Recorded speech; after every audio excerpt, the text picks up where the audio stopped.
Vamos a tener el estudio número 4 de la Epístola a los Efesios.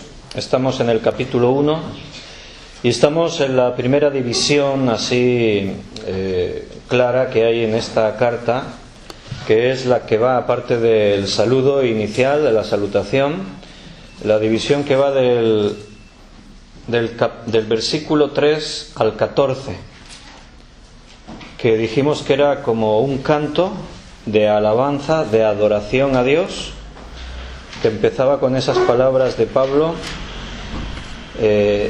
refiriéndose a la adoración hacia Dios, y dentro de ese canto pues hay enseñanza, que hemos estado ya viendo alguna y vamos a seguir. Bendito sea el Padre y Dios. Así comenzábamos en el versículo 3 y nos habíamos detenido en el versículos 7 y 8.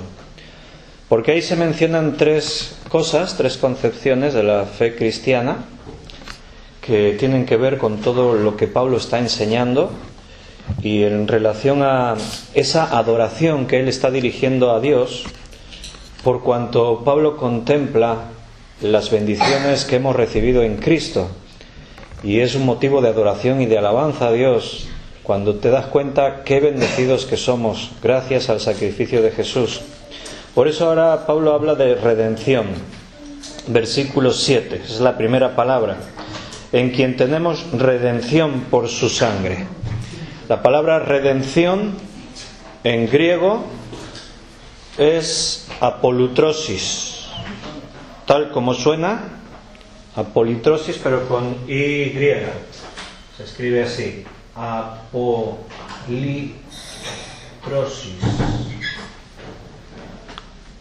Apolitrosis significa del griego, además de redención, que se tradujo al castellano aquí en Reina Valera, pues también nos habla de liberación, de pagar un rescate. Eso es lo que es redimir, pagar un rescate. En el Antiguo Testamento estaba contemplado que un esclavo podía ser redimido, podía ser liberado si alguien pagaba el precio de su liberación.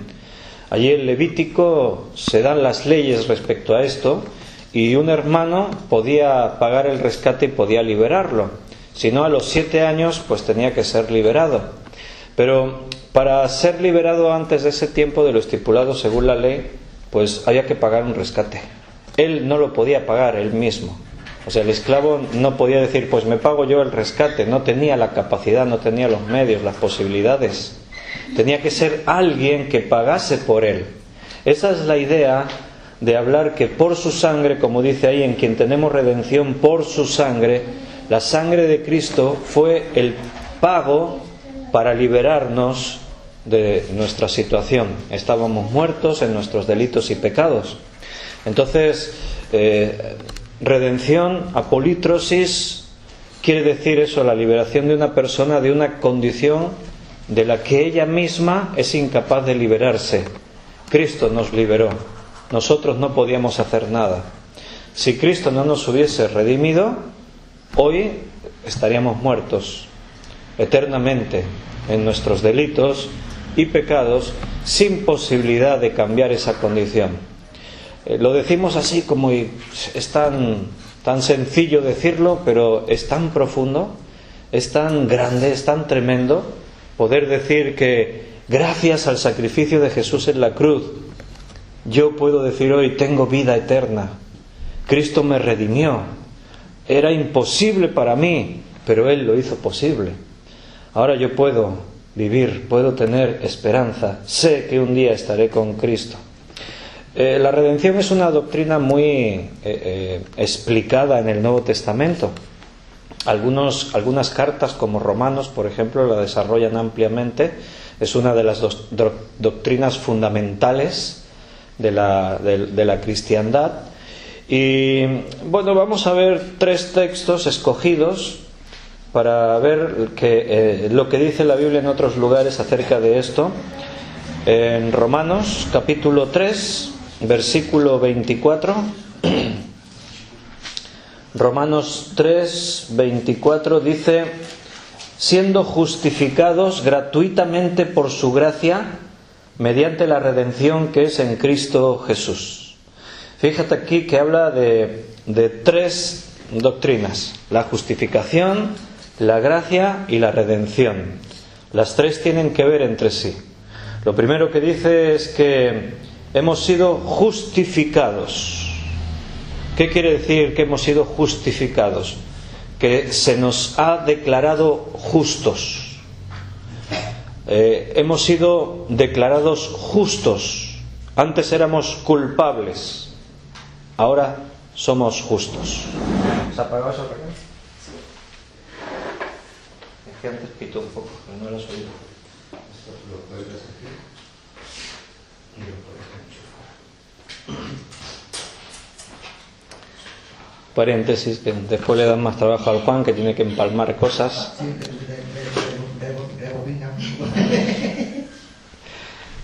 Después tiene que empalmar el Juan ahí los vídeos. Y el audio pues ha seguido su curso. Nos falló la grabación de vídeo, pero retomamos. La tarjeta está llena. Pues no la habías borrado todo lo que había. Ponía que no había más contenidos.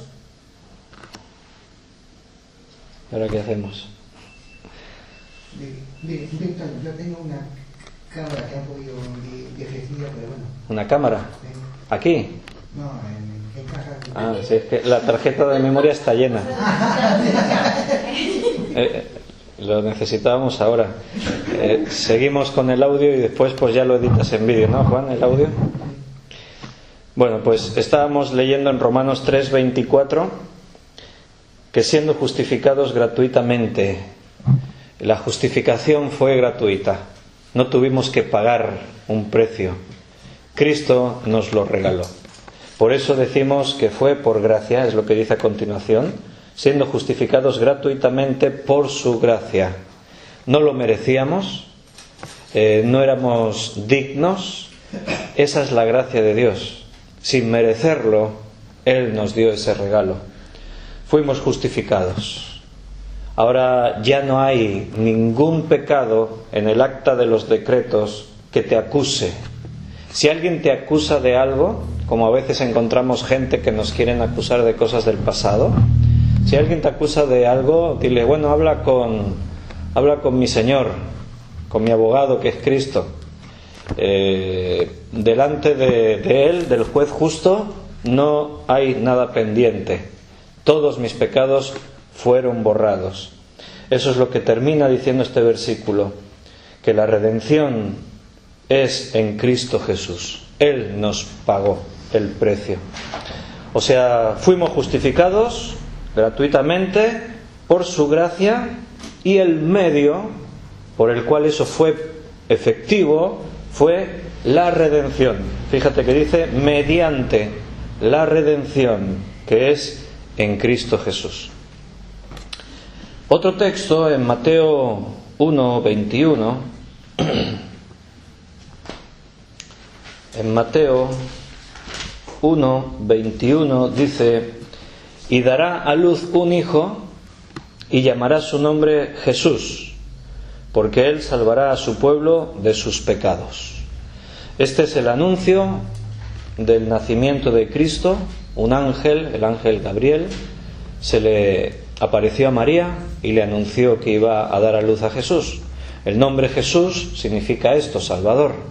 Entonces así dijo el ángel, tienes que poner su nombre, tiene que ser Jesús. La razón, Salvador. ¿Por qué? Porque Él salvará a su pueblo de sus pecados. Cristo es el que salvó al pueblo de los pecados. ¿De qué manera? Mediante la redención, como hemos leído en Romanos.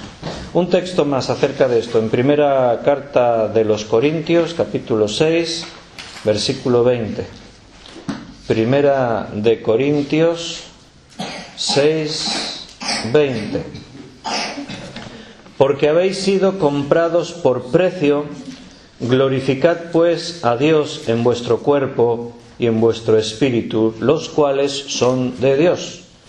Esto es la realidad de la redención. En la redención se ha pagado el rescate por nosotros. Entonces alguien pagó el precio. Ahora le pertenecemos a ese alguien. Aquí lo explica: habéis sido comprados por precio. ¿Cuál fue el precio? La sangre de Cristo derramada en la cruz.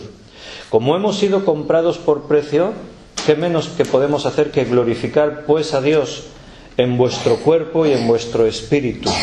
Y nota lo que dice: nuestro cuerpo y nuestro espíritu, los cuales son de Dios. Eso sucedió cuando la redención se llevó a cabo en nuestra vida.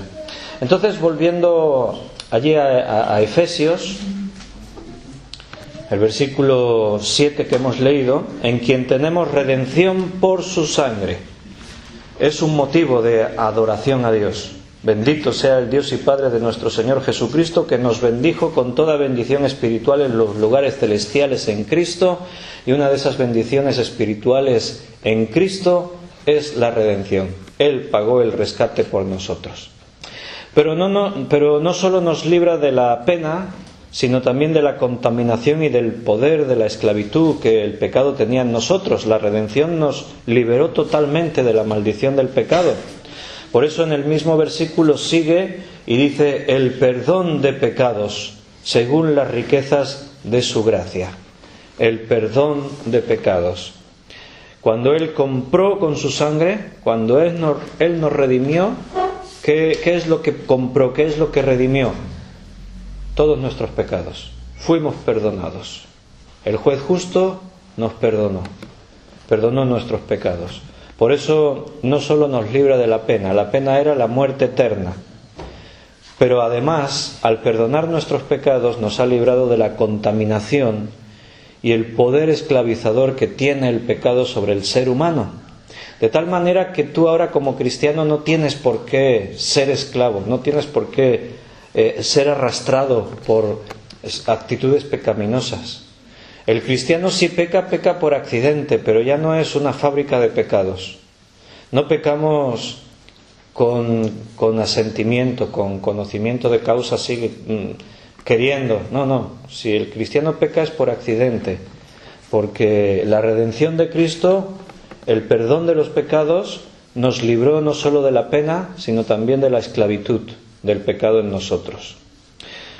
Cuando Pablo escribe esto, tenemos que entender que los creyentes que escuchaban esta palabra tenían un conocimiento mucho más acentuado de tener un sentimiento de culpa acerca del pecado. En el contexto en el que Pablo escribe hay dos clases sociales. Uno, los judíos, que han conocido a Cristo y han seguido en la fe ahora cristiana, y otros, los griegos, los gentiles. Y en ambos casos, estos dos grupos de personas tenían un sentimiento de pecado muy arraigado. En el judaísmo, porque ellos se encuentran viviendo bajo la ley. Y el judío es consciente que peca porque está contrastado y confrontado diariamente con la ley. Y el judío se da cuenta que no puede guardar toda la ley. ¿Sabes cuántos mandamientos y preceptos hay en la ley? 2777. Dímelos de memoria, a ver un voluntario. No respires. O sea que... 2777. Ya, acordarse de la cifra es lo de menos. Es saber todos los mandamientos y preceptos, ordenanzas, todo lo que estaba ahí escrito que un judío tenía que guardar. En cuanto a los mandamientos principales, lo sabemos, 10 mandamientos, pero después había otros muchos mandamientos que tenían que ver con prácticas, con sacrificios, con leyes, con alimentos, con higiene, con un montón de cosas. Entonces el judío tenía conciencia de que vivía en pecado, porque era imposible guardar la ley. Entonces cuando ahora los creyentes en Cristo escuchan esto, escuchan esta declaración que tenemos redención por su sangre, el perdón de pecados, ¡guau! El judío sentía ahí realmente un impacto en su vida tremendo al saber que Cristo había perdonado sus pecados. Sin perder aquí el texto en Efesios, que volvemos ahora mismo, pero en Ezequiel ese era el sentir. Mira como dice en Ezequiel capítulo 18. Ezequiel capítulo 18, versículo 4. Dice: He aquí que todas las almas son mías, Como el alma del Padre, así es el alma del Hijo, es mía. El alma que pecare, esa morirá. O sea, esta declaración era de la palabra de Dios. Los profetas lo habían anunciado muchas veces. Ezequiel lo vuelve a decir y la declaración es aplastante. El alma que pecare, esa morirá. Y el judío sabía que él pecaba, porque no podía guardar toda la ley. Era imposible cumplir con todos los mandamientos sin fallar en uno. Como dice la Escritura, si fallas en uno, ya has transgredido toda la ley. Porque solamente fallar en un pecado, aunque sea uno de los que no son muy graves, pero ya has transgredido la ley, ya has quedado invalidado, ya estás ahí, ya eres pecador. Y el profeta declaraba, la palabra de Dios declaraba esto: el alma que pecare, esa morirá. Pero también los gentiles tenían un sentimiento de culpa en los tiempos aquí en Pablo, porque a veces uno piensa que los griegos vivían despreocupados en cuanto al pecado, que vivían ahí, hacían lo que querían y practicaban lo que les daba la gana y no sé qué. No, pero la religión de los griegos también les mostraba el concepto de pecado y les decía que, bueno, ellos tenían sus dioses, que cuando un griego sabía que estaba en pecado, pues tenían ahí a un dios que lo iba a perseguir y le iba a hacer pagar por su pecado. O sea, la enseñanza que los griegos tenían en cuanto al pecado es que el pecado acarreaba castigo, consecuencia. Entonces los griegos también vivían bajo un sentimiento así como de culpabilidad a través del pecado, de la religión que ellos practicaban, y eso también les hacía vivir como muy acongojados, así como muy siempre estresados, ¿no? Porque el griego también, aunque no era judío y no tenía la ley de Dios, pero tenían ahí sus propias leyes en su religión y tampoco podían cumplir con la ley, y ellos también sabían que eran pecadores. Entonces, cuando tantos judíos con ese sentimiento de culpa tan fundamentado en saber que no podían cumplir la ley, o los gentiles que venían de su religión, pero también viéndose incapaces de poder cumplir con el vivir sin pecar, al llegar a Cristo y recibir la redención gratuitamente de parte de Cristo, el perdón de pecados, esa declaración, el perdón de pecados, era un descanso en el Señor. Era saber que Cristo nos perdona, no tenemos que hacer nada. O sea, no hay que hacer una penitencia para ganarse el perdón. No hay que pagar un precio porque sería imposible, no tendríamos suficiente dinero en todo el mundo. Es algo que era imposible para nosotros, pero en Cristo hemos sido perdonados. Ahora somos libres. Las religiones normalmente fracasan en este punto, porque prácticamente todas las religiones hablan de moralidad, todas las religiones hablan de mandamientos, y el hombre, sea cual sea la religión que practica, al final se siente frustrado porque se da cuenta que no puede cumplir con los mandamientos. El cristianismo, tú sabes que se torció. Hoy la rama del cristianismo que sigue torcida es el catolicismo, la Iglesia Católica Romana. Y dentro de la Iglesia Católica Romana, este sentimiento de culpas por el pecado está muy arraigado, porque no se predica la doctrina tal como la Biblia la enseña. Fíjate que nosotros estamos leyendo y literalmente dice que en Cristo tenemos redención por su sangre, el perdón de pecados. Y hemos leído ahí en Primera de Corintios, hemos leído en Romanos, que es gratuitamente. Hemos sido justificados gratuitamente por gracia y nuestros pecados han sido borrados. Nosotros no podemos hacer nada, ni tenemos que hacer nada para ganarnos eso. Pero en esa línea del cristianismo que se torció y se perdió en otras doctrinas, mezclando paganismo y otras cosas, ahí se enseña que para conseguir el perdón de los pecados sí tienes que hacer cosas. Y se habla de penitencias, se habla de que tienes que tener la absolución de un sacerdote, tienes que practicar la confesión ante un hombre, un sacerdote. Tú vas allí al confesionario, no al concesionario, al confesionario. Entonces te sientas ante un sacerdote. La paradoja es que vas a contarle tus pecados a un hombre que también peca, él también es pecador. Y entonces tú le cuentas tus pecados y él decide, en la gravedad que él considere de tus pecados, pues él te pone una penitencia. Que puede ir desde reza 2 o 3 veces una Salve María o un Padre Nuestro, a enciende no sé cuántas velas en la iglesia, a yo que sé, a los casos más graves pues te va a pedir que vayas de peregrinación a no sé dónde, a la Virgen de Lourdes o a Fátima o no sé qué, y que vayas descalzo y no sé qué cosas, ¿no? Entonces, eso no es lo que enseña la Biblia. La palabra de Dios no enseña eso. La palabra de Dios en cuanto al perdón de pecados dice que Cristo ya lo hizo todo. Él nos perdonó. Él pagó con su sangre el perdón de pecados. Así lo dice ahí en la Escritura. Entonces, dentro del catolicismo pues se infunde ese miedo a la gente. Se trata de infundir miedo a la gente para que la gente obre en consecuencia. Es algo que viene ya de la historia. Si tú te has fijado en las catedrales, en las iglesias antiguas, cuanto más antiguas más lo vas a ver siempre la decoración que está muy representado el infierno, el diablo, desde las gárgolas que hay en las exteriores de las iglesias, que tú miras para arriba, la gente iba allí a la iglesia, a la catedral, y tal como iban a entrar miraban para arriba y veían allí las gárgolas y algunas esculturas, imágenes con caras de demonios ahí mirando desde arriba y tal.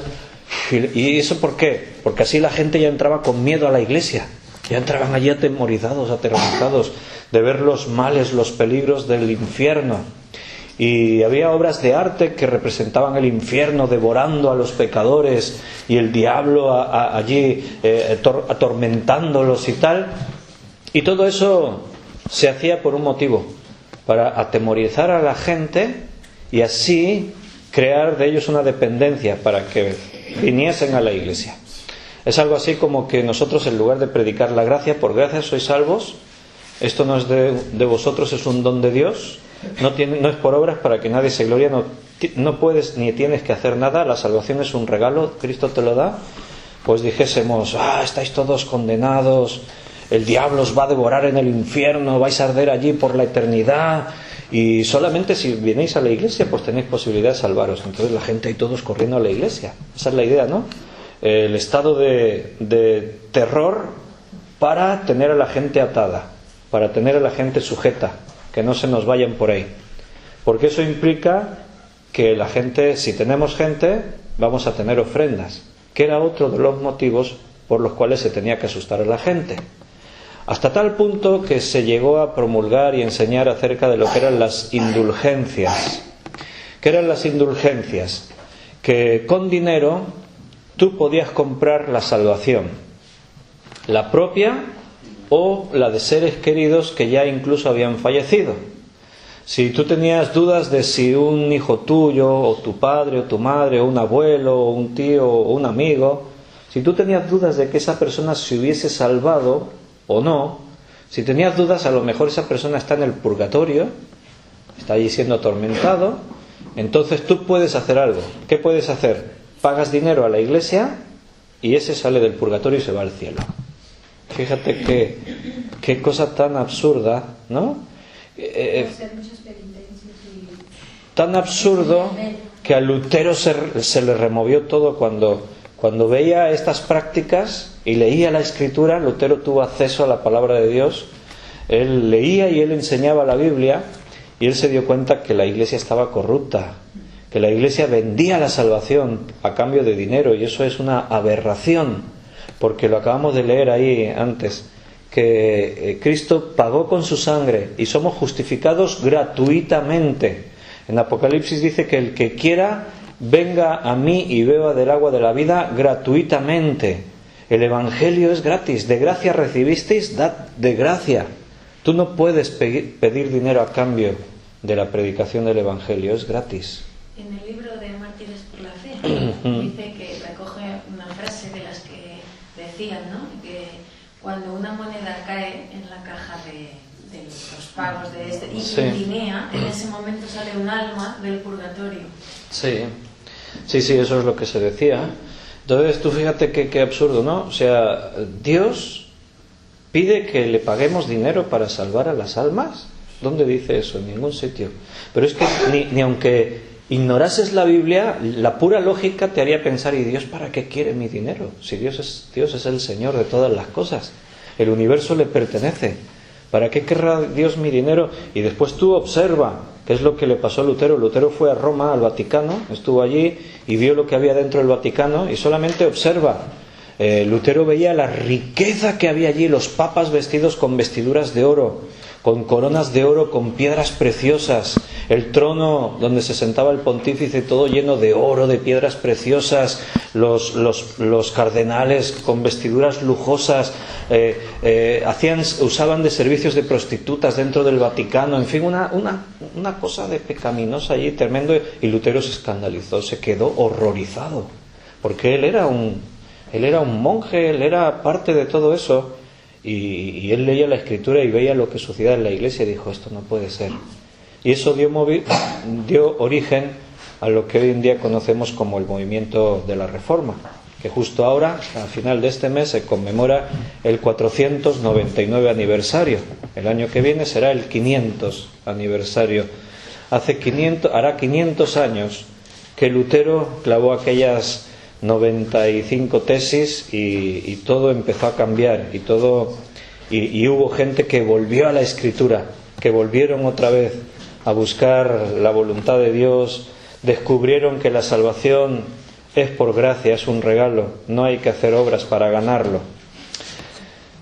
Ahí está la declaración: el perdón de pecados según las riquezas de su gracia. Versículo 8: que hizo sobreabundar para con nosotros en toda sabiduría e inteligencia.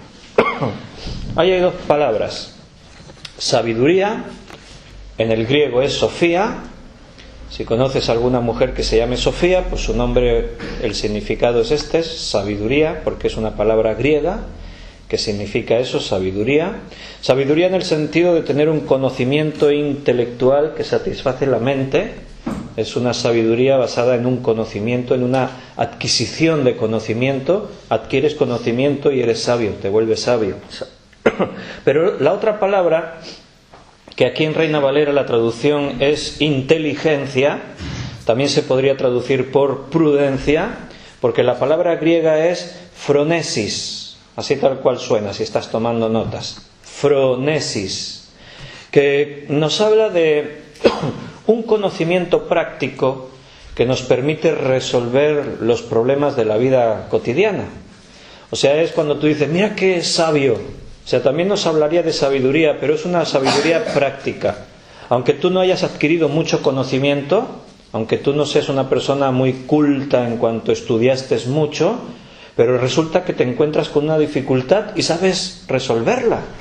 Y demuestra que tienes una sabiduría, que sabes resolver un conflicto, una situación, un problema. A lo mejor se te rompió algo y tienes ahí en casa 2 o 3 utensilios, nadie pensaría en cómo solucionar el problema eso, y tú coges esos utensilios y montas ahí algo y lo solucionas. O esta sabiduría también es la que se mide cuando te plantean un problema, un reto, y tienes que resolverlo y de pronto tú tienes la respuesta. Entonces son dos tipos de sabiduría. Y aquí en el versículo se habla de los dos tipos: en toda sabiduría e inteligencia, en toda sofía y toda phronesis. O sea, sabiduría por el conocimiento adquirido, por el saber de las cosas, y sabiduría para resolver problemas en la vida cotidiana, en cualquier circunstancia. Pero quiero llamarte la atención, que te des cuenta que no está hablando de la sabiduría y la inteligencia de nosotros, de los hombres, sino la de Dios. Porque dice que estas riquezas de la gracia que nos han sido dadas, Dios las hizo sobreabundar para con nosotros en toda su sabiduría e inteligencia. O sea, en todo el vasto conocimiento de Dios, en toda la sabiduría insondable de Dios, ahí es donde está el fondo de las riquezas que Él nos ha dado. O sea, una barbaridad. O sea, las riquezas que Dios nos da, las riquezas según su gracia. Por eso en el versículo 3, cuando empezaba diciendo que nos bendijo con toda bendición espiritual en los lugares celestiales en Cristo, y ahora aquí en este versículo 8 dice que Él ha hecho sobreabundar toda esa riqueza en su gracia para con nosotros en toda la sabiduría e inteligencia que Dios tiene. O sea, algo impresionante, tremendo. Según los griegos, si un hombre poseía sofía y fronesis, era un hombre que estaba perfectamente equipado para la vida. En este caso, el ejemplo elevado a la perfección de sofía y fronesis es Dios. O sea, Dios tiene todo tipo de sabiduría. La sabiduría que tiene que ver con el conocimiento, Dios es omnisciente, lo sabe todo. O sea, Él tiene el máximo nivel de sofía, pero Dios también tiene el máximo nivel de fronesis, porque Él es sabio para resolver cualquier situación, basándose en su poder, basándose en su conocimiento, en su soberanía, en su gracia manifestada con nosotros. Entonces, para hablar un poco de la sabiduría de Dios, he escogido el texto de primera carta a los Corintios, capítulo 1. Primera carta a los Corintios, capítulo 1, Primera de Corintios 1. Vamos a leer del 18 al 30. Porque la palabra de la cruz es locura a los que se pierden, pero a los que se salvan, esto es, a nosotros, es poder de Dios. Pues está escrito: destruiré la sabiduría de los sabios y desecharé el entendimiento de los entendidos. ¿Dónde está el sabio? ¿Dónde está el escriba? ¿Dónde está el disputador de este siglo? ¿No ha enloquecido Dios la sabiduría del mundo? Pues ya que en la sabiduría de Dios el mundo no conoció a Dios mediante la sabiduría, agradó a Dios salvar a los creyentes por la locura de la predicación. Porque los judíos piden señales y los griegos buscan sabiduría. Pero nosotros predicamos a Cristo crucificado, para los judíos ciertamente tropezadero y para los gentiles locura. Mas para los llamados, así judíos como griegos, Cristo, poder de Dios y sabiduría de Dios. Porque lo insensato de Dios es más sabio que los hombres, y lo débil de Dios es más fuerte que los hombres. Pues mirad, hermanos, vuestra vocación, que no sois muchos sabios según la carne, ni muchos poderosos, ni muchos nobles, sino que lo necio del mundo escogió Dios para avergonzar a los sabios, y lo débil del mundo escogió Dios para avergonzar a lo fuerte, y lo vil del mundo y lo menospreciado escogió Dios, y lo que no es, para deshacer lo que es, a fin de que nadie se jacte en su presencia. Mas por Él estáis vosotros en Cristo Jesús, el cual nos ha sido hecho por Dios sabiduría, justificación, santificación y redención. Nota que la sabiduría de Dios es algo que el ser humano natural no comprende, porque la sabiduría del hombre va en otra dirección. El hombre ha desarrollado su propia sabiduría. El hombre vive en su forma de caminar en un mundo de pecado, sirviendo al pecado, siendo esclavo del pecado. El hombre vive y ha desarrollado una propia sabiduría humana, inteligencia. De ahí que el hombre trata de ser feliz aplicando lo que él cree que tiene que aplicar para conseguir esa felicidad. Pero solo te basta mirar a tu alrededor a ver la felicidad de la gente. Mira la gente cómo es de feliz. Por ejemplo, el hombre, para ser feliz, busca tener más poder adquisitivo, más dinero. Cuanto más dinero el hombre cree que es más feliz. Pero tú observa a ver si eso es así. Mira a los ricos a ver si son felices por tener dinero. No vas a encontrar ni uno. Si encuentras un rico que dices, hombre, este es feliz, o se le ve felicidad, mira bien, porque será feliz porque está rodeado de familia, de amigos, porque tiene una relación que ama a alguien y se siente amado, pero no vas a encontrar gente que digas, mira qué feliz por el dinero que tiene. Si te tuviese que decir, mira lo que es este por el dinero que tiene, pues te hablaría de perversión. Normalmente los ricos se vuelven más egoístas, perversos, y si produce algo, esa riqueza en su vida, es preocupación, es malestar porque duermen preocupados todos los días. Hombre, a todos nos preocupa escuchar que si estamos en crisis económica y que si el euro se va a devaluar, ¿verdad? Pero si tú eres rico y escuchas eso, te aterrorizas. O sea, ya no duermes hasta que no cambien las noticias. ¿Por qué? Porque si tú no tienes mucho dinero y se devalúa, bueno, no vas a perder mucho. Pero si tú tienes millones y se devalúa, vas a perder millones. Y a los ricos eso les quita el sueño. Realmente viven preocupados. Pero lo que más se desarrolla, pues es eso, es una actitud de egoísmo acentuado. No estás conforme con lo que tienes, aunque sean muchos millones, sigues queriendo más. O sea, será entonces que no eres feliz, porque si sigues buscando es porque aún quieres alcanzar un nivel que no tienes. La sabiduría del hombre va en una dirección y la de Dios va en otro. Por eso en este texto se nos enseña que la cruz para la gente que no cree es locura, no se puede, no la entienden. Pero Dios hizo a Cristo sabiduría, y los que hemos conocido a Cristo hemos descubierto ese tipo de sabiduría.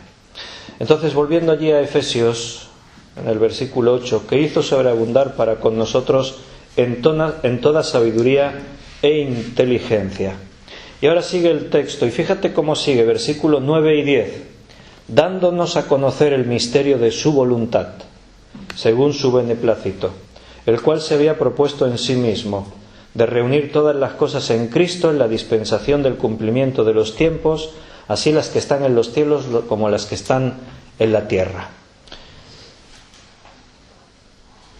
El misterio de su voluntad, dándonos a conocer. ¿Qué es un misterio? Algo que estaba oculto, que se mantenía en secreto. Eso es un misterio. Ese es el significado de la palabra misterio ahí en la Biblia. En el mundo tú puedes oír hablar de misterio y lo pueden atribuir a cosas así como en una peli de terror, ¿no? Dices, es el misterio y tal, y no sé qué. No, pero la palabra misterio significa eso, algo que está oculto, que está en secreto, que tú no conoces y por eso es un misterio para ti. Algo misterioso es algo que tú desconoces, no lo sabes. En este caso dice que el misterio de su voluntad, dice que nos ha sido dado a conocer, dándonos a conocer el misterio de su voluntad. ¿A qué se está refiriendo aquí el texto? Porque dice ahí cosas, a veces el lenguaje, por eso tenemos que estudiar la Biblia, por eso estamos aquí juntos estudiándola. Por eso te aconsejo a veces, oye, lee diferentes versiones de la Biblia, porque al final lo que tú tienes es una traducción. No es el original se escribió en griego estas palabras. Entonces podemos sentir confusión a la hora de entender lo que se está diciendo. Según su beneplácito, el cual se había propuesto en sí mismo de reunir todas las cosas en Cristo, en la dispensación del cumplimiento de los tiempos, así las que están en los cielos como las que están en la tierra. Parece esto muy complicado, ¿no?, de entender. ¿Qué quiere decir aquí la palabra de Dios? ¿Qué quería decir el apóstol Pablo? Bueno, mira.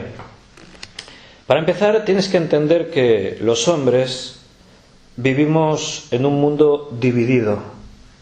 Vivimos en un mundo donde todo a nuestro alrededor pues es causa de división. Estamos los creyentes, los que no son creyentes. Dentro de los que no son creyentes hay divisiones, hay enfrentamientos, hay siempre oposición, puntos de vista distintos. Aún dentro de los creyentes hay divisiones, las iglesias se dividen, las familias están divididas, los creyentes a veces aún en la misma iglesia están divididos. En la iglesia de los Corintios Pablo tuvo que tratar el tema porque estaban divididos en grupos y unos entendían que seguían a uno, otros seguían a otro. Lo que hace Cristo es borrar las divisiones. Cuando tú llegas a Cristo, cuando una persona vive en Cristo, las divisiones desaparecen, ya no existen más. O sea, Cristo lo hace todo nuevo. Él une, no divide.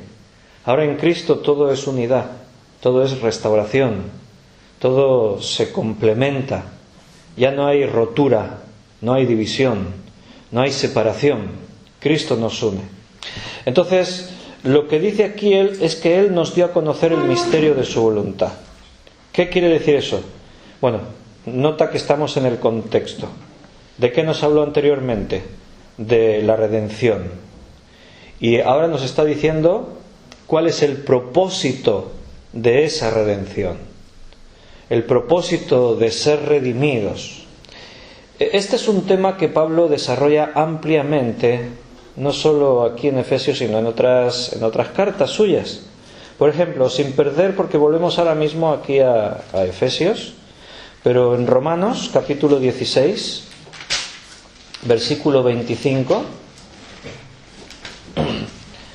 Romanos 16, 25 dice: y al que puede confirmaros según mi evangelio y la predicación de Jesucristo según la revelación del misterio que se ha mantenido oculto desde tiempos eternos.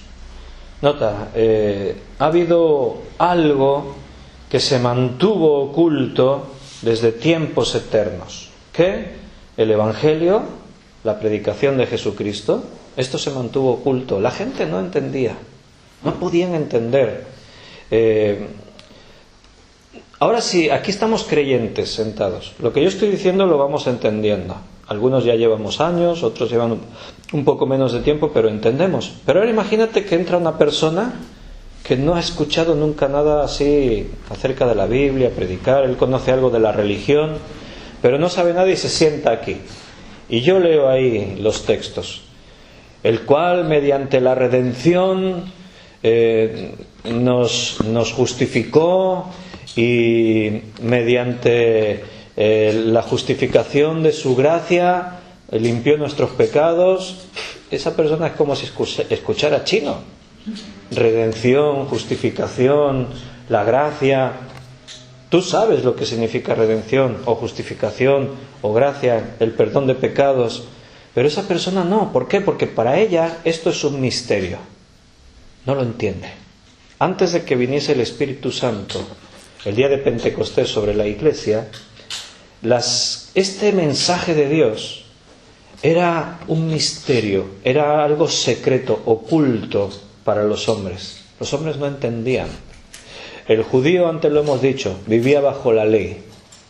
Y para poder vivir, sostenerse en la presencia de Dios, tenía que vivir a base de rituales. Algunos de esos rituales eran sacrificios de sangre. Tenía que ofrecer animales. Tenía que escoger un cordero sin mancha, sin defecto, sacrificarlo, y esto tenía un significado, y es que en esa víctima inocente su culpa recaía, y entonces él quedaba libre de esa culpa, porque la culpa era tapada. Pero el mensaje que viene con la cruz de Cristo, lo que estamos leyendo, lo que Pablo está diciendo ahí ahora en Efesios, que tenemos la redención mediante la sangre de Cristo, que tenemos el perdón de pecados, que tenemos la gracia, como antes leímos en Corintios, que hemos sido justificados gratuitamente. Todo ese lenguaje, aún para el judío, era incomprensible, era un misterio. No lo comprendía. ¿Por qué? Porque aún no se había manifestado, aún no había muerto Cristo en la cruz. De hecho, para que te des cuenta de que esto era así, que era un misterio, cuando Cristo vino, los judíos no lo reconocieron. ¿Por qué? Porque ellos esperaban a Cristo de otra manera. El judío esperaba a Cristo como un libertador. Ellos esperaban a Cristo montando un caballo blanco y una espada poderosa en su mano, y viniendo para eliminar a los enemigos de Israel. Así esperaban los judíos a Jesús. Y cuando Cristo vino, como dice allí en el Evangelio de Juan capítulo 1, a los suyos vino y los suyos no le recibieron. La gran mayoría del pueblo judío no reconoció a Jesús como el Mesías, como el Cristo esperado. Y los que le reconocieron, los que le recibieron, a los que le recibieron les dio potestad de ser hechos hijos de Dios. Los que le recibieron no quedaron menos impresionados o impactados o sorprendidos, porque aún para ellos esto fue algo chocante. Es más, no solo para los judíos, los propios apóstoles vivieron con Jesús un ministerio de 3 años. En ese tiempo, más de 3 años, Jesús les habló, les enseñó, les explicó, les llegó a decir: es necesario que el Hijo del Hombre caiga en manos de los gentiles y muera, pero al tercer día resucitaré. Él lo dijo en varias ocasiones. ¿Y qué pasó cuando Cristo murió? Ese mensaje no estaba en sus mentes. Es necesario que yo muera, pero a los 3 días voy a resucitar. Cuando Cristo murió, los discípulos se vinieron abajo. Desaparecieron del mapa, se escondieron. Cuando Cristo se les aparece la primera vez, están escondidos en el aposento alto, están allí reunidos, escondidos, las puertas cerradas. No estaban esperando a que Cristo resucitara, pese a haberlo escuchado no una ni dos, sino varias veces. ¿Pero por qué? Porque no entendieran. Esto era un misterio para ellos. Por eso, aquí el apóstol Pablo en Romanos 16:25 lo enfatiza. Y al que puede confirmaros, según mi evangelio y la predicación de Jesucristo, según la revelación del misterio. Ahora el misterio ha sido revelado. Un misterio que se había mantenido oculto desde tiempos eternos. O sea, era un misterio que estaba ahí desde la eternidad, desde que Dios lo diseñó en la eternidad, hasta el momento en el que Cristo murió y el Espíritu Santo vino el día de Pentecostés sobre los creyentes. Esto había sido un misterio. Nadie lo sabía, ni los apóstoles cuando vivieron con Jesús. Por eso ahora aquí dice en Efesios 1:9, dándonos a conocer el misterio de su voluntad. Ahora lo hemos conocido, según su beneplácito. Ha sido porque Él ha querido dárnoslo a conocer. ¿Por qué? Porque Él se lo había propuesto en sí mismo.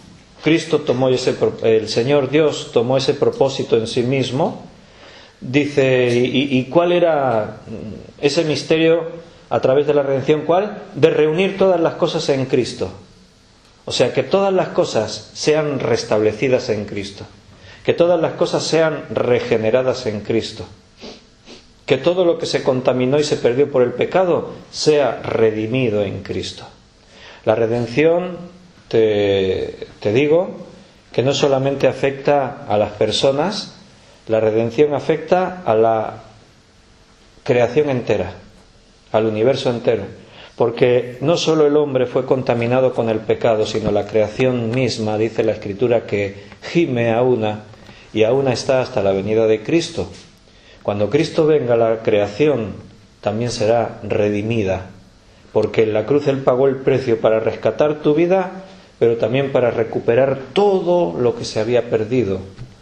Todo lo que se contaminó por el pecado es redimido por Cristo.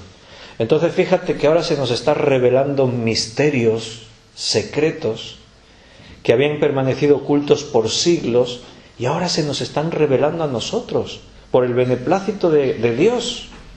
Se nos está diciendo que en Cristo van a ser reunidas todas las cosas, todo va a ser restablecido. Otro texto para ampliar la idea es Colosenses, un poquito más adelante aquí de Efesios. Colosenses 1, 24 al 26. Dice el apóstol otra vez, ahora me gozo en lo que padezco por vosotros y cumplo en mi carne lo que falta de las aflicciones de Cristo por su cuerpo, que es la Iglesia, de la cual fui hecho ministro según la administración de Dios, que me fue dada para con vosotros, para que anuncie cumplidamente la palabra de Dios, el misterio que había estado oculto desde los siglos y edades, pero que ahora ha sido manifestado a sus santos. ¿Notas otra vez? O sea, un misterio que había sido había estado oculto desde siglos y edades, pero ahora a través de la predicación, Pablo es consciente que su predicación, guiada por el Espíritu Santo, está corriendo el velo, está desvelando los misterios, ese misterio que había estado oculto. ¿Qué misterio? Bueno, volvemos a Efesios, lo que ahora está declarando ahí el apóstol. Que Dios se había propuesto en sí mismo reunir en Cristo todas las cosas en el cumplimiento de los tiempos, así las cosas que están en los cielos como las que están en la tierra. Quiero llamarte la atención para que entiendas que el desarrollo de la historia es el cumplimiento de la voluntad de Dios. O sea, a alguno le podría parecer que la vida sigue un rumbo según los hombres la marcan. Los hombres toman decisiones políticas, militares. A lo largo de la historia han pasado muchas cosas, ha habido guerras, ha habido circunstancias de todo tipo. Se han formado gobiernos, han caído gobiernos. La vida actual, el mundo tiene mucho que ver pues con el desarrollo industrial del hombre. El hombre ha descubierto cosas, ha inventado artilugios de todo tipo, hasta la era en la que nos encontramos hoy en día, la era de la informática. El hombre ha desarrollado aparatos, computadoras, ordenadores, aparatos que han cambiado nuestra vida. Hoy disfrutamos de todo un desarrollo tecnológico que ha hecho que el mundo sea muy distinto a hace pocos años atrás. Y podríamos pensar que la historia al final es el cúmulo de todas las decisiones que los hombres han tomado. Pero eso no es así, no te engañes. La historia es el desarrollo de la voluntad de Dios. Siempre ha estado la mano de Dios en el curso de los tiempos. Fíjate lo que estamos leyendo. Había un secreto, un misterio que había permanecido oculto por siglos. Y Dios tenía un momento en el que Él quería dar a conocer ese misterio a los hombres. Y de pronto un día nace la Iglesia y los nuevos creyentes en Dios, en Cristo, tienen cosas distintas al antiguo pueblo de Israel. El pueblo de Israel vivía sin conocer esos misterios, pero ahora llega el Espíritu Santo a la vida de los creyentes, empieza una predicación totalmente nueva, hombres como Pablo empiezan a predicar y empiezan a enseñar cosas que abren los ojos ahora del creyente, y ahora entendemos cosas que antes nadie entendía. ¿Te das cuenta qué privilegio vivir en este tiempo? Nosotros ahora somos los conocedores de los misterios que habían permanecido ocultos por los tiempos. El plan de Dios lo conocemos ahora, sabemos gran parte, podríamos decir casi todo el plan de Dios para la humanidad, sabemos lo que viene, lo que nos espera. Sabemos que la palabra de Dios nos dice que Cristo vuelve, la segunda venida. ¿En qué circunstancias va a volver? Ahí están los detalles en la Escritura. En un tiempo de mucha convulsión en cuanto a la naturaleza, terremotos, caídas de meteoritos, incendios, un montón de cosas.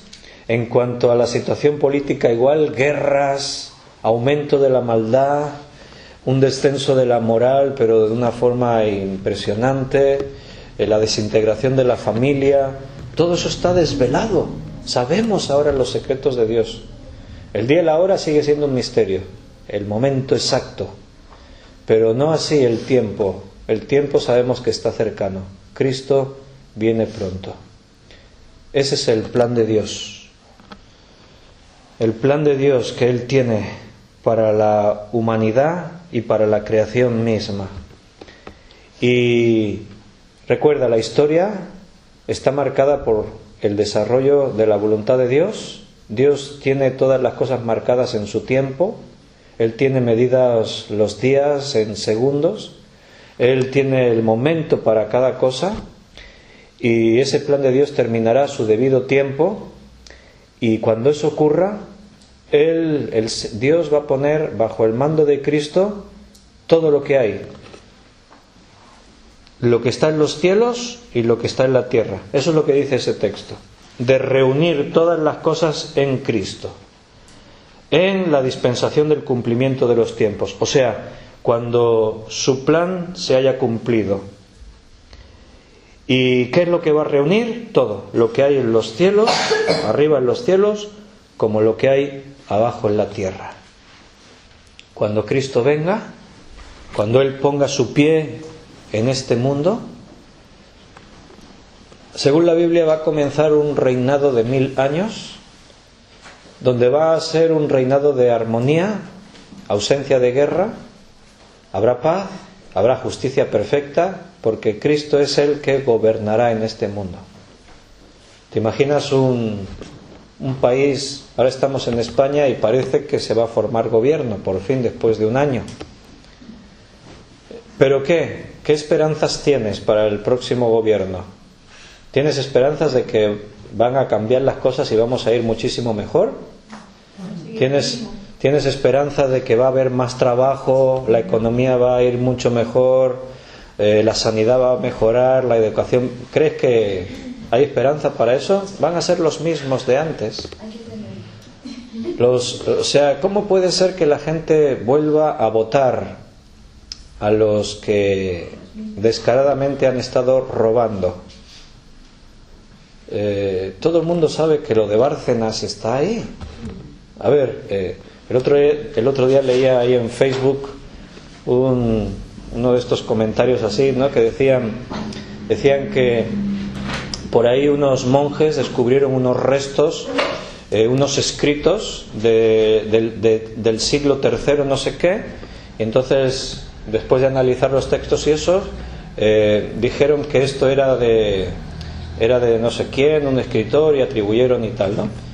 Y decían, y lo supieron así estudiando 4 cosas, ¿no? Dice, en cambio nosotros tenemos ahí el informe de que los sobres de Bárcenas corrían, se repartían para los altos cargos del PP, y que muchos de esos sobres llevaban las iniciales MR.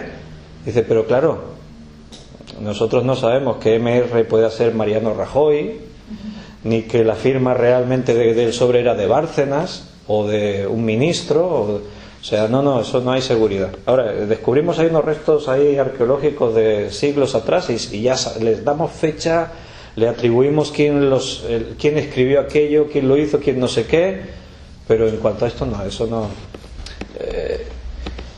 En estos años de gobierno del PP, las cifras están ahí. Cuando ellos llegaron al gobierno, ahora no te puedo decir la cifra exacta, se me fue de la cabeza, pero bueno, algo así como que el fondo para garantizar las pensiones tenía como 1.000 millones de euros y ahora quedan como un 90% menos. O sea, se han fundido el dinero que garantizaba poder pagar a los pensionistas. O sea, el fondo ese está desapareciendo, casi que no queda nada. Pero la gente sigue votando los mismos. Dice, bueno, ¿y a quién vamos a votar si todos son iguales? Pues no votes a nadie. Pero no puedes votar a alguien que sabes que ha estado robando y que ha estado mintiendo. Te va a representar. Entonces, cuando Cristo venga y reine, imagínate un gobierno en el que Cristo sea el presidente del país. En el que de Cristo dependa todo: la justicia, la administración económica, los que tengan que ser juzgados o no ser juzgados. Imagínate que Cristo de pronto ahora, este fin de semana, fuese constituido presidente del gobierno español. ¡Buah! Iban a rodar cabezas por todas partes. Se iba a ir más gente a la cárcel, iba a cambiar el sistema sanitario, educacional. Cuando Cristo venga a este mundo, Él reinará por 1000 años. Va a ser un gobierno perfecto porque Él gobernará. Hay muchas cosas que todavía siguen siendo un misterio. Pero lo que ya no es un misterio, porque nos ha sido revelado, es que Cristo reunirá todas las cosas, o sea, pondrá orden, tanto las cosas que están arriba en los cielos como las que están abajo en la tierra. El mundo hoy está en caos, pero todo tiene un propósito. Hay un plan de Dios que se va a cumplir, y eso nos ha sido revelado a nosotros. Pero para el mundo eso sigue siendo un misterio, porque esto ¿quién lo sabe en el mundo? ¿Cómo vive la gente? ¿Qué sentido tiene el mundo para los hombres? Sale a la calle y habla con quien quiera. Pregúntale a quien sea, habla con el Papa, pregúntale a ver qué sentido tiene para él el mundo, hacia dónde vamos. Ahora que se está reuniendo estos días con Maduro, el presidente de Venezuela, también hay mucha polémica por eso, porque está ahí el Papa pues tratando asuntos con un tipo pues que es un dictador prácticamente. No sé de qué hablarán, de cuando se le apareció Hugo Chávez en forma de un pajarito.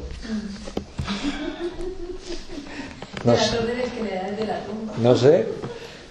El mundo está mal, hermanos. Allí, mire donde lo mires, mira para aquí, mira para allá, para donde sea. Todo esto es un desastre. ¿Qué sentido tiene el mundo para los hombres? Bueno, pues te van a decir, pues nada, tenemos que disfrutar lo máximo posible porque un día nos moriremos. O sea, es lo que Pablo decía, comamos y vivamos porque mañana moriremos. Si tu vida es lo que tienes hoy, ¿y qué es lo que tienes hoy? Pues la mayoría de gente lo que tiene es problemas, y más problemas, y más problemas. Esclavos de un sistema monetario que está marcado por la esclavitud que los bancos marcan. Es un sistema que explota a los cuanto más pobre eres, más explotado estás, porque tomas una dependencia de eso. Si tú quieres comprar algo, dependes de los bancos. O sea, no hay otra forma. Pero hace años no pasaba así. En la antigüedad la gente compraban cosas y no pedían hipotecas, no pedían préstamos bancarios. Hoy sí. Hoy vivimos en un sistema de esclavitud, porque pides un préstamo para pagar algo y después no puedes pagar las cuotas mensuales de ese préstamo y tienes que trabajar más y te esclavizas y toda la vida del ser humano se basa en eso. Entonces, ¿qué sentido tiene el mundo para el hombre? Para ti que eres cristiano tiene sentido. ¿Por qué? Porque ahora conoces el misterio de la voluntad de Dios. Y vamos a terminar leyendo algunos textos que nos muestran ese plan perfecto de Dios. Gálatas 4:4. Pero cuando vino el cumplimiento del tiempo, Dios envió a su Hijo, nacido de mujer y nacido bajo la ley. Quiero que te vayas fijando muy bien en estos textos que vamos leyendo, para que te des cuenta de lo que antes he dicho, que todo el desarrollo de la historia está marcado perfectamente por la voluntad de Dios. ¿Qué es lo que dice el versículo? Gálatas 4:4, que cuando vino el cumplimiento del tiempo, o sea, en el momento exacto que Dios tenía planeado, no fue casualidad, no fue un accidente, no fue porque tocaba, fue porque Dios, en el cumplimiento del tiempo, envió a su Hijo, nacido de mujer, nacido bajo la ley. O sea, Él nació de una mujer y nació en un tiempo determinado bajo la ley, pero fue el tiempo de Dios, el momento de Dios. Mira en 1 Corintios 10:11. Primera carta a los Corintios 10:11. Y estas cosas les acontecieron como ejemplo, y estaban escritas para amonestarnos a nosotros, a quienes han alcanzado los fines de los siglos. Está hablando del pueblo de Israel, de las cosas que les ocurrieron. Pero fíjate que dice que estas cosas ocurrieron con un propósito.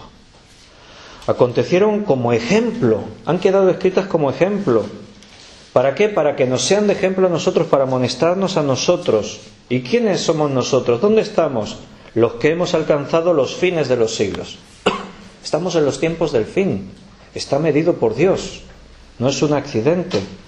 Mira en Lucas 21:24. Lucas 21:24. Y caerán a filo de espada y serán llevados cautivos a todas las naciones, y Jerusalén será hollada por los gentiles hasta que los tiempos de los gentiles se cumplan. O sea, Dios tiene medidos los acontecimientos. Esto sucederá en este momento y durará exactamente este tiempo. O sea, lo que ocurre en la historia de la humanidad está medido exactamente por Dios. Dios lo tiene todo preparado. En este caso está otra vez hablando ahí de las cosas que van a ocurrir en los últimos tiempos. Dice que Jerusalén será hollada por los gentiles, pero ¿hasta qué? Hasta que los tiempos de los gentiles se cumplan. Dios tiene medido el tiempo que eso va a suceder. Hechos 1:7.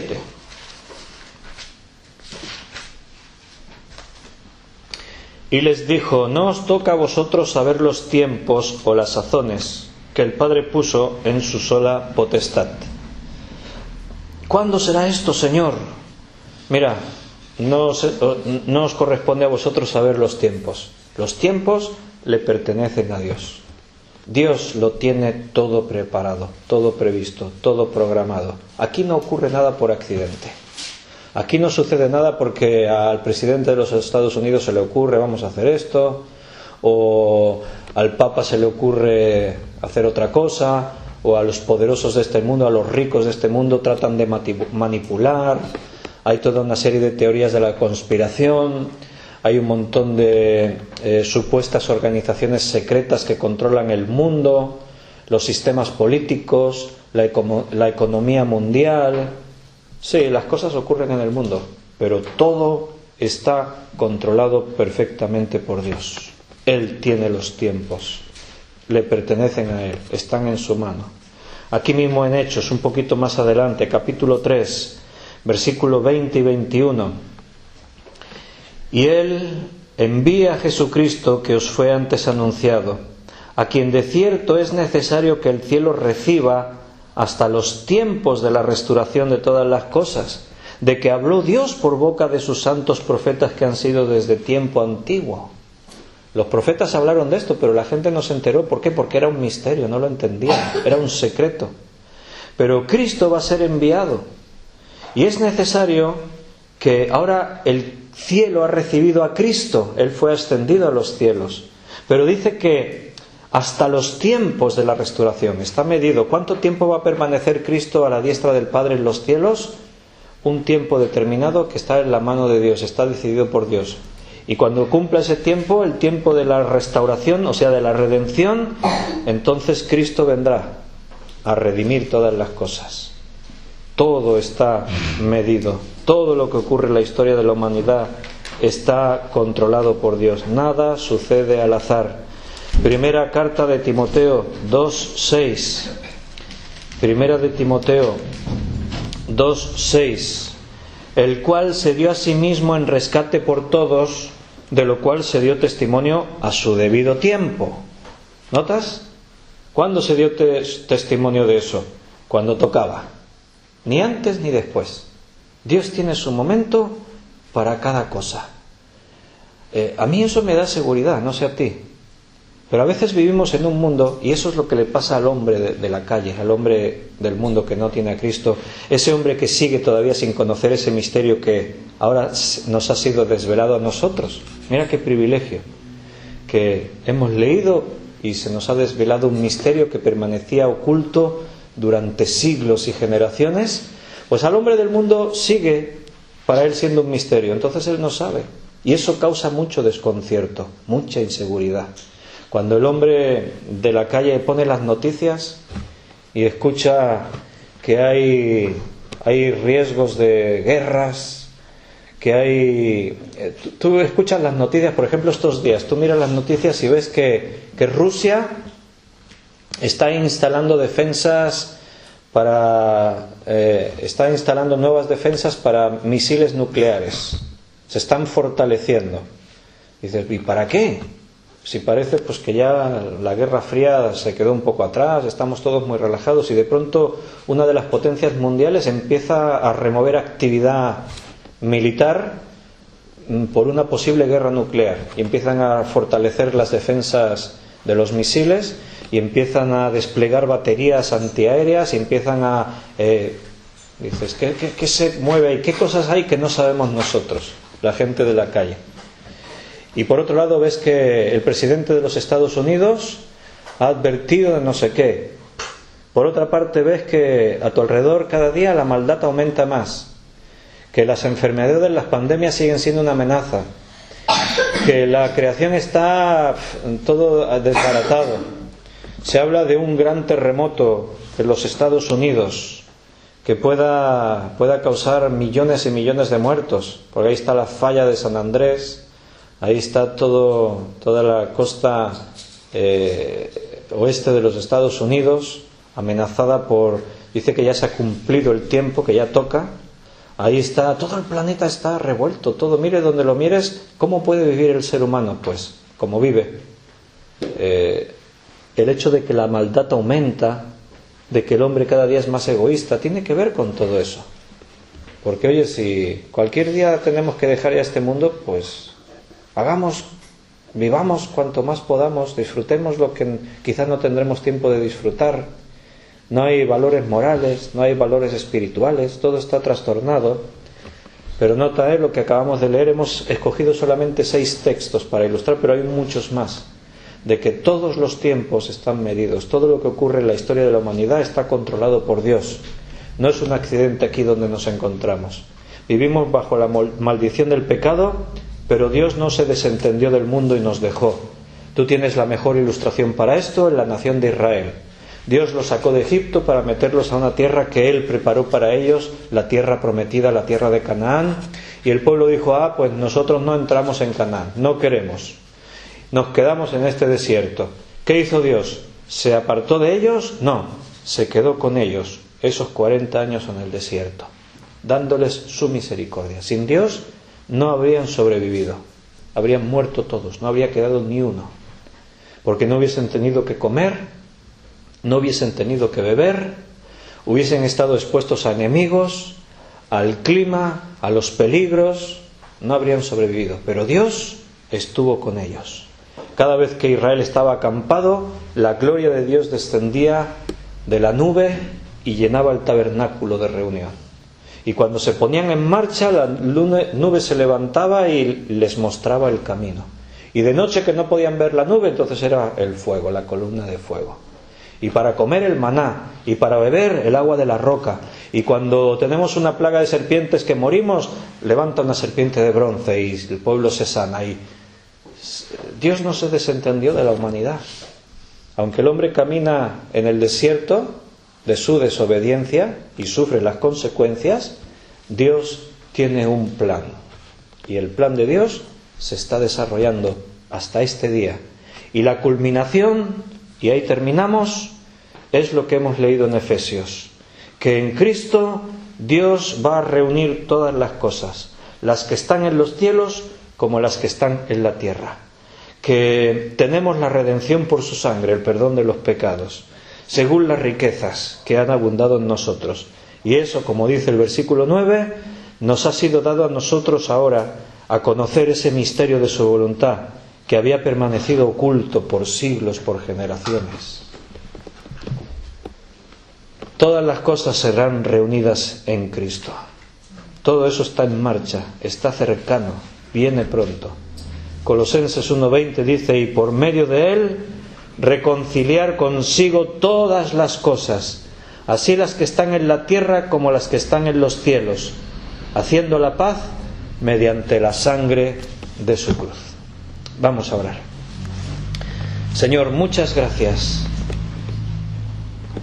porque nos sentimos muy pequeños, pero tú nos has hecho partícipes de lo tuyo. Y una prueba tremenda de eso es que tú nos has dado a conocer los misterios, los secretos, que permanecieron ocultos por siglos y siglos. Ni siquiera tu pueblo llegó a conocer ni a saber.